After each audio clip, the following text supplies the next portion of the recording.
It is the holiday season. I love the holiday season. I feel like there's just all this extra magic in the air, which is so much fun. And it brings up, so much nostalgia, which may or may not be a good thing, which leads me to why I'm doing this video. Hi, I'm Emily Gibson. I am a trauma-informed well-being educator and an intuitive. And I get asked every single year what my tips are for surviving the holiday season. Now, I hope that we are thriving through the holiday season, but I acknowledge that there can be a lot of challenges at this time of year. It brings up a lot. First of all, there is expectations around how much fun, how much joy, how much we're giving, how we receive things well, just a lot of expectations, which don't need to all be there. It also is a time of year that can bring up a lot of grief. Whether or not it's a recent loss or death, this time of year brings it up even more. It reminds us of those people or animals who are not with us anymore. And it just can make it a hard time of year. As well, we're maybe interacting with family members who we don't maybe see all the time, and maybe we don't share all the same views or perspectives, and that can be challenging. So I wanted to share a couple of my tips for how to survive and thrive during the holiday season. Check out all the videos in the playlist because there's a bunch of different ones, including I will be showing you what I pack in my bag. I am a Virgo, so very organized, to bring with me when I'm away from home. So first tip is I want you to get back to basics. I want you to plan ahead. Again, another Virgo trait. I want you to think about what are your self-care, your well-being, your health non-negotiables.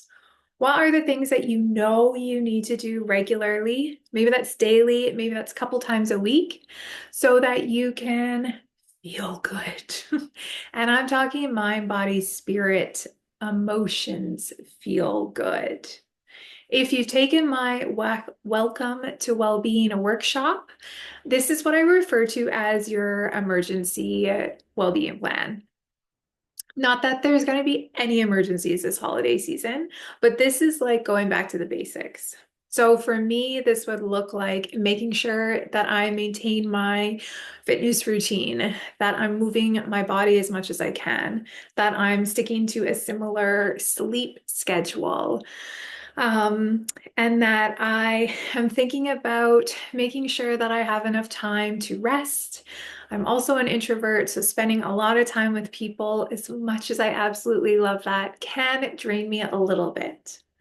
So think about your basic non-negotiables. If you're not sure, check out my Welcome to Wellbeing workshop. It's on demand. It runs about an hour, hour and a half, and it helps you to create a tailored, holistic well-being plan that is practical for you.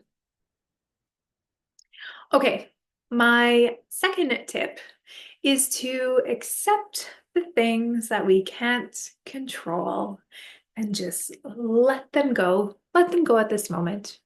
You may have heard this before too. Say something comes up where you are really bothered by something. For example, let's do a flight delay. One of my best friends, unfortunately, got delayed. Her flight delayed 8 hours last night, which was a huge bummer because I didn't get to see her then on her short trip here.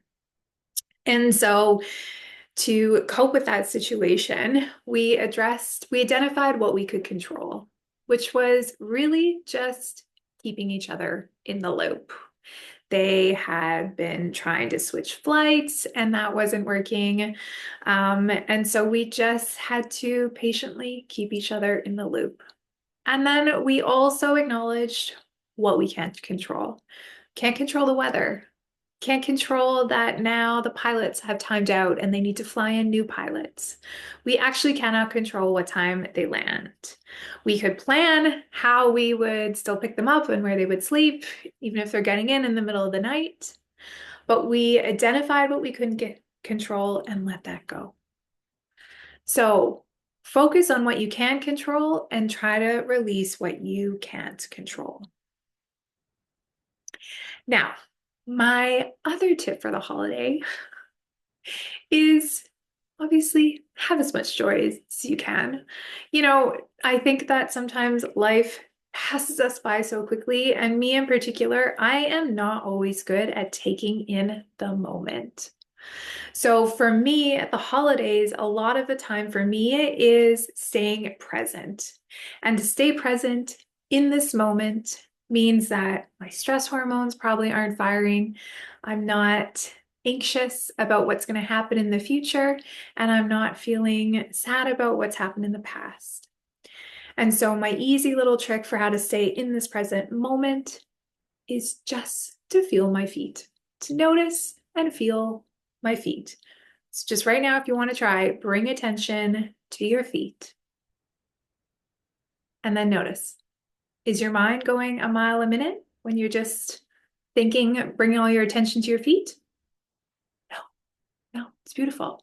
So just keep bringing it back to your feet as much as you can so that you're in the moment and you're not thinking about the things you could be baking, the 10 million things that you should be doing, the people you should be seeing, how amazing your outfit is going to look on Christmas Day or at your holiday party or whatever.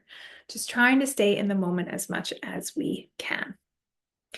Similarly, my last tip is to be easy on yourself.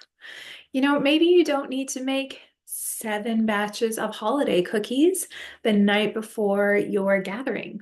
Maybe you could just get a really good sleep so that you can be really present the next day. Maybe you don't need to put your lights out front. Maybe you don't need to make the most elaborate meal. I just want you to ask yourself, is there an easier way I could do this? Do I need to do this? And if the answer is no, it's completely okay to then just not do it and refocus your energy on the beautiful things and being present for all the magic and the joy and the love and the laughter and all that.